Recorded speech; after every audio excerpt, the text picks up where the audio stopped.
What are you looking at? Have you never seen an outhouse before? That outhouse we saw is one of the old kind before indoor plumbing. You know, with indoor plumbing, you just push the handle and the water swirls around and everything goes down the sewer line. But before the indoor plumbing, people had to go to the outhouse. Summer and winter made no difference. And it reminds me of a poem written by a fellow by the name of Robert Service over 100 years ago. And it's a poem about a woman who had to clean some dirty spots off of her clothes, so she got some special cleaning fluid called benzene. And she used it, but it was very explosive stuff. And old grandpa, who lived there with her, he always liked to smoke his pipe, and then he threw his matches out. And sometimes they weren't completely out.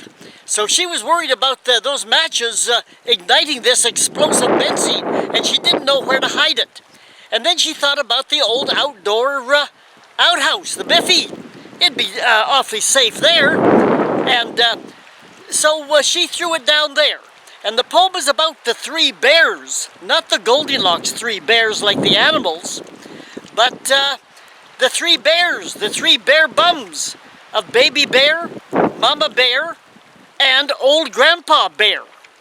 Here you can see the kind of bears we are talking about.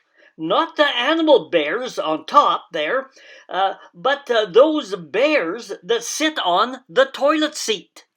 And in the old-time outhouse in this poem, we are talking about 3 seats or holes.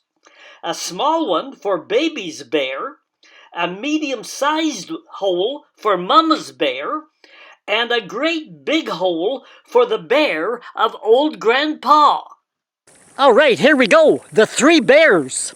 Ma tried to wash her slacks, but she couldn't get them clean. So she thought she'd soak them in a bucket of that new stuff called benzene. It worked all right. She wrung them out and wondered what she'd do with all that bucket load of high explosive residue. She knew that it was dangerous to scatter it around, for Grandpa liked to throw his lighted matches on the ground. Somehow she didn't dare to pour it down the kitchen sink.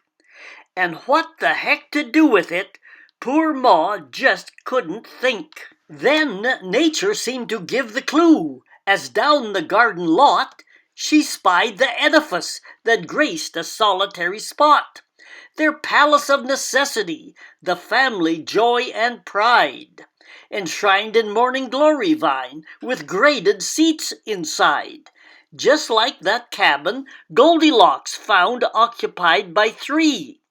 But in this case, B-E-A-R was spelt B-A-R-E. A tiny seat for Baby Bear, a medium for Ma, and a full-size section sacred to the bear of Old Grandpa. Well, Ma was mighty glad to get that worry off her mind, and hefting up the bucket so combustibly inclined, she hurried down the garden to that refuge so discreet, and dumped the liquid menace safely right down through the center seat. Next morning, Old Grandpa arose. He made a hearty meal, and sniffed the air and said, "By gosh, how full of beans I feel!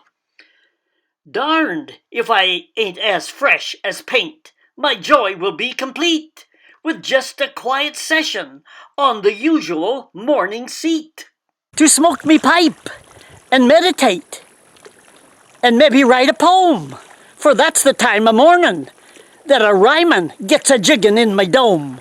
He sat down on that special seat, slicked shiny by his age, and looked like a movie star, just a silver-whiskered sage. He filled his corncob pipe to the brim and tapped it snugly down, and chuckled, "Of a perfect day, I reckon this is the crown." He lit the weed, it soothed his need, it was so soft and sweet, and then he dropped the lighted match clean down through the middle seat. His little grandchild, Rosaline, cried from the kitchen door, "Oh, Ma, come quick, there's something wrong. I heard a terrible roar. Oh, Ma, I see a sheet of flame. It's rising high and higher. Oh, Mummy dear, I sadly fear our outhouse has caught fire." Poor Ma was thrilled with horror at those words of Rosaline. She thought of Grandpa's matches and that bucket of benzine. So down the garden she ran on high, she ran with all her power. For regular was Grandpa, and she knew it was his hour. Then, gaspin' and graspin' Rosaline, she peered into the fire. A roarin', soarin' furnace now, perhaps old Grandpa's pyre. But as the two expressed their pain, they heard a hearty cheer. Behold, the old rascal was a-squattin' in the duck pond near. His silver whiskers singed away, a gosh almighty wreck, with half a yard of toilet paper and seat entwined around his neck. He cried, "Say, folks, oh, did you hear the big blowout I made? It scared me stiff. I hope you young'uns were not too much afraid. But now, I best be crawling out of this doggone wet, for I want to find out what the heck it was I ate." All right, that's a story of old Grandpa and the outhouse. The old outhouses are a thing of the past, but they have a lot of history and a lot of stories about them. I remember one time I had to go to the outhouse, and it was after supper and dark, so I took the flashlight with me, and I set the flashlight on the seat. And when I finished, I was tucking my shirt in my waist, and I saw the flashlight roll, and it rolled down the hole, down into the toilet hole, 10 feet below. Well, we looked and looked at that thing for several days. The flashlight kept getting dimmer and dimmer each day. And finally, the batteries wore out, and as far as I know, the old flashlight must be still down that hole. The old outhouses used to be a favorite target at Halloween time. And to tip them over was all part of Halloween pranks. And I remember we used to tip them over. We went by this one place, and we were all going to jump out and push the toilet over. But the one kid, we were in high school then, he said, "No, don't bother. I can push it over myself." So he jumped out of the car and pushed, but when the old outhouse started to tip over, he lost his momentum and took a step forward as the outhouse tipped over, and he stepped down into the toilet hole, up to above his knees in you-know-what. Well, he was able to jump out of that hole, and he came running back to the car. We saw him coming, and we locked the doors. And he said, "I can't walk home, it's too far." And we said, "Jump on the front fender of the car, and we'll drive slow, and we'll drive you home so you can change your clothes." So that was one Halloween prank that backfired on us. Here's another Halloween story about the outhouses. One time in a small town on the prairies, we loaded up 3 outhouses on the back of this dump truck. And we drove down through the town, and as we drove down Main Street, we hoisted up the dump truck. And the 3 toilets, one by one, slid perfectly off upright and sat upright in the middle of Main Street.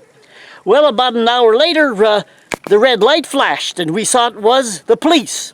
And the policeman came over and he said, "Boys, I'd like you to move those outhouses off the Main Street. I'll give you 1 hour to do it." And we said, "What outhouses?" We denied it. But he just said, 1 hour, and I won't see your parents, and there'll be no charges. Well, we thought about it for a little while, and sure enough, we went back onto the main street of that town, loaded up the 3 old outhouses, and hauled them away. For a lot of you, you won't remember those old outdoor outhouses. But when I was a kid, I was a teenager before I ever saw any indoor plumbing. But and toilet paper, we used magazines and newspapers. And you know the old Sears catalog and the Eaton's catalog? That paper was glossy and hard, and it didn't make that good for toilet paper. We much preferred the old newspapers. Lot better stuff. Well, okay, hope you enjoyed it. Little bit of fun. This is I Go Travel with Don Barnett. Hit the subscribe button and we'll bring you more. Adios for now.